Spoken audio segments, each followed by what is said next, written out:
Do you, is there some steps for people that are beginning and really realizing the importance of living with an open heart and living from the heart in the heart? Is there maybe some meditation or some thoughts or some ways or some things that we can do on a daily basis that you recommend to start this process? Well, in the book that I wrote, The Living in the Heart, it does give methods, and there are many of these, of ways of getting into the heart. Uh, Jesus had his way of doing it and described it, and there were others. Um, the Kogi out of Colombia, they have their way, and we've identified about 4 or 5 ways, but there may be others.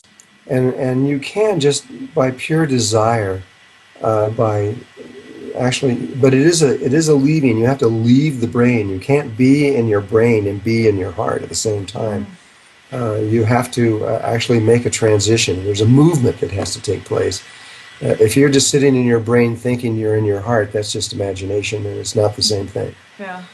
But if somebody really wants to find their way into their heart, if they really want to, they will.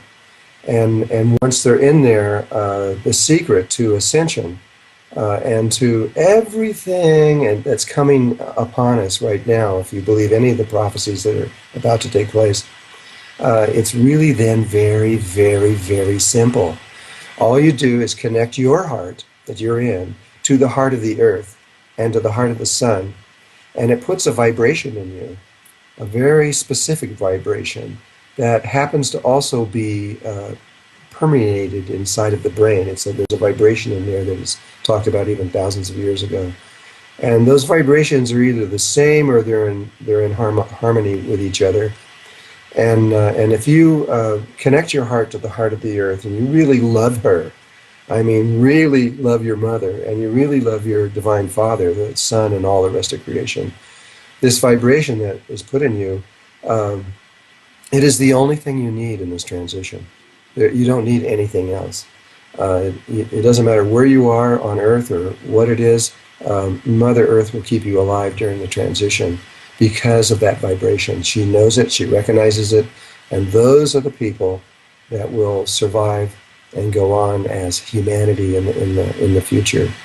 Those that are still in their brains they're going to survive also.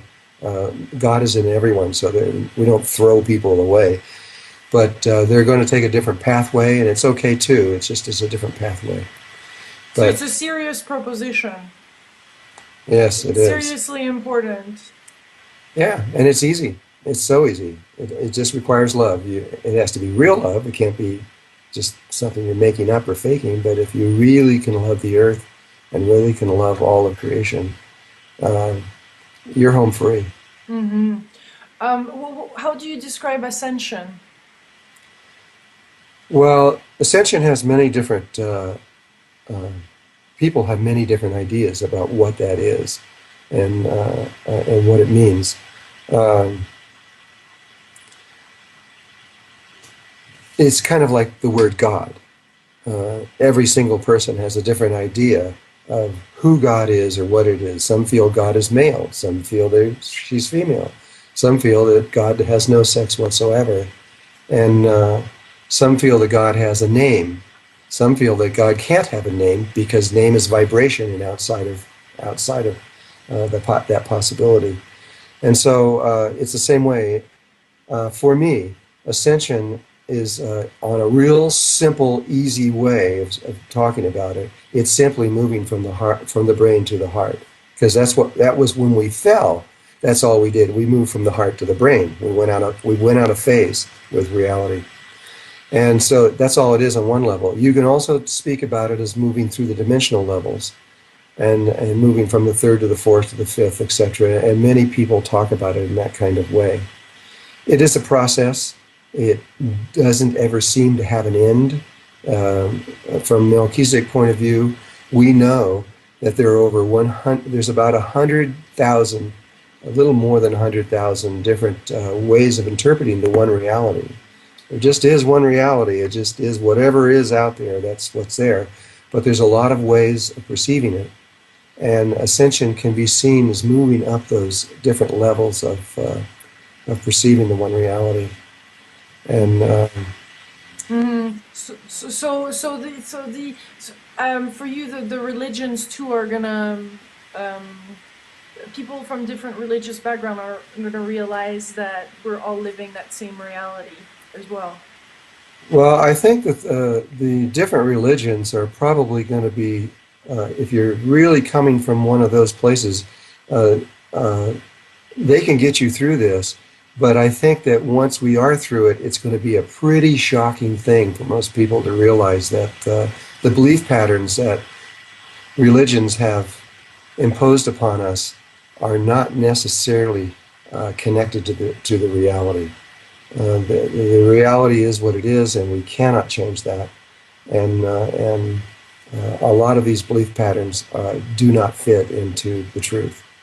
And so, but still, uh, it won't matter. We're all going to get out of this just fine. I mean, Hmm. all life is going to make it through this Hmm. transition. But this is a big transition, and we are in the middle of it right now. It's becoming pretty obvious. Hmm. You know, for anybody out there just watching the world of the way the events are unfolding and the speed at which they are unfolding, and the and so uh, we are at a time when we are kind of forced into thinking Yeah. beyond where we are right now.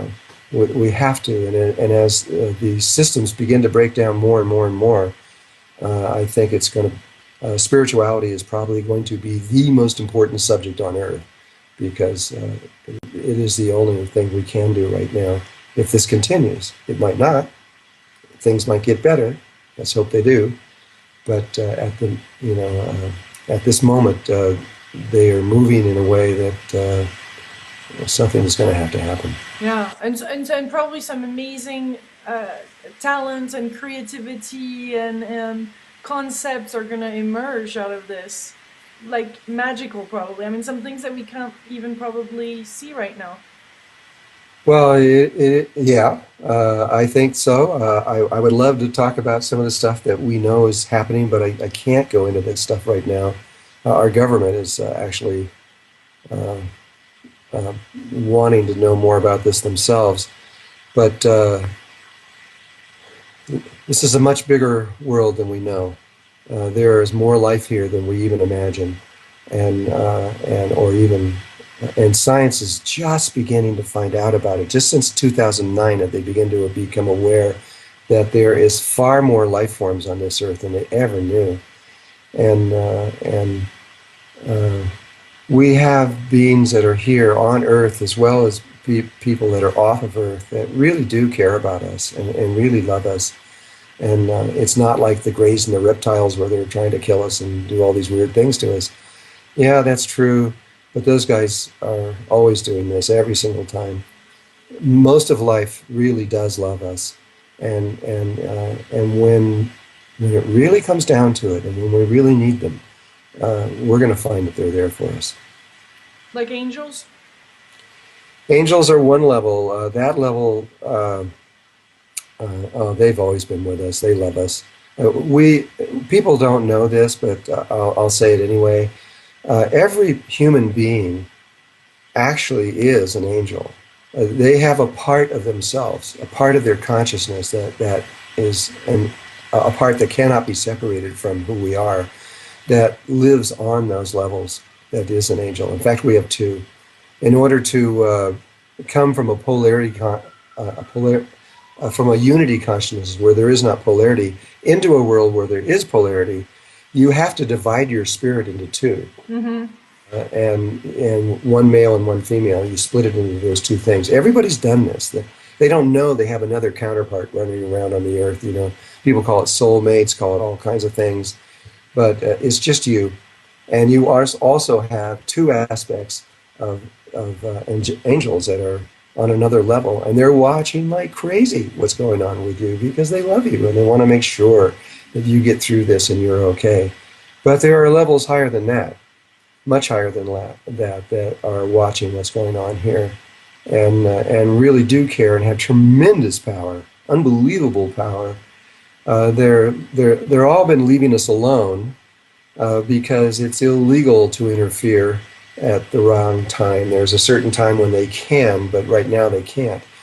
And but we are very rapidly approaching the time when they will. And this, but afterwards, uh, when we make this transition into another level of human potential, what the minds predict is that our quarantine here on Earth is ended, and that we are able, that beings from all over the universe are able to come here and speak with us and talk to us, and a whole nother level. I guess it's like the Men in Black kind of thing. I don't know.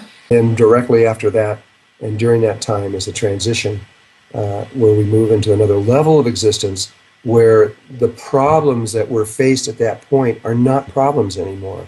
We know exactly how to solve these problems, and we have everything within us. And at which point, at that point, that's when we literally are no longer human. We're human, we look human, but our interpretation of everything and what we believe everything is completely changes. And that is the point where we are then able to see and understand the other levels of life, the ETs and the ITs that are here. And so it's more like a dream world. We create, we see things, we just... the fourth dimension is very much like a dream world. So is this one, but we just don't know it. We're creating everything here too, but the time response is slower. When we move into the fourth dimension, it's instantaneous. Everything that we see, we're doing it. We're creating it.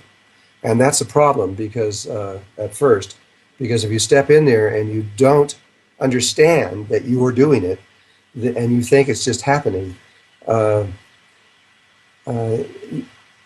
many scenarios could happen. For one, you usually go into fear if you don't know you're doing it, and then your fears manifest in the outer world, and then it throws you back into the third dimensional world where you can't go back. And so life is already set up for that. They're already prepared for it. They know exactly what they're going to do for people that are in those levels, and they will be brought to other. They themselves. This is the Hopi and the American Indian prophecy. They say that almost all the people on Earth will go back to where they came from before they came to Earth. That's what they believe. At which point, the reason they're doing that is so that they can be in a familiar place to make these kind of transitions, and not in a world that they don't really truly understand. And the American Indian prophecies and the prophecies from the indigenous people around the world are quite extraordinary on what they say. It verges on what we would call science fiction. But at the same time, they all agree, all over the world, which is so amazing. Whether you go to Africa or New Zealand or the Polynesian or all over, they have the same belief as to what is about to happen in the transition that we're about to go through. It's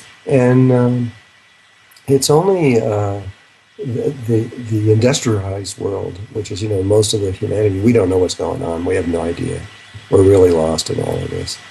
Would you, Dronval, it was so amazing speaking with you. It took 45 minutes later, we're still here talking, and I'm enjoying this very, very much. And of course, telling everybody, that you have wonderful seminars all around the world, and 4 books that are out, and there's many, many ways to learn more about your teaching. So, but would you have a last little message or something to say to us before we finish this interview?